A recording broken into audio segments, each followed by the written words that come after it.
100 বছরের নফল নামাজ, 100 বছরের নফল রোজা, আপনি এটার সব আপনার অ্যাকাউন্টে জুমার দিন মাত্র 4টা কাজ করার মাধ্যমে আপনি পেয়ে যাবেন। কোরআন হাদিসে বহু ফজিলতের কথাই বলা আছে। এত বিপুল পরিমাণে, এত অধিক পরিমাণে সওয়াবের অনেকের আছে যেতে 500 স্টেপ পড়বে। 500 স্টেপ পড়লে কতটুকু হয়? সামান্য একটু জায়গা যেতে 500 কদম হয়ে যায়। অনেকের বাসা থেকে যেতে 500 কদম পড়ে, 300 কদম হয়। তো সে এই 500 বছর নফল নামাজ, নফল রোজা, রাত ভর দিন ভর করার সওয়াব, কন্টিনিউয়াসলি করার সওয়াব মাত্র এই মসজিদে গেল আসলো, এই 4টা শর্ত পূরণ করে সেটা সওয়াবটা পেতে পারে। যদি সপ্তাহে 4 জমা হয় তাহলে 4 বার 500 করে যদি হলো 2000 বছর, এভাবে তার আমল আমাদের সওয়াবের পাহাড় সে জমা করতে পারে শুক্রবারের ছোট্ট আমলটার মাধ্যমে।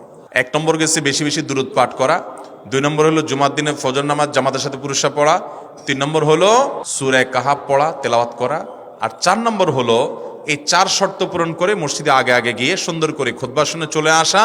কোনো কথাবার্তা, খুতবা চলাকালীন সময় কোনো কথাবার্তা, অনর্থক কাজ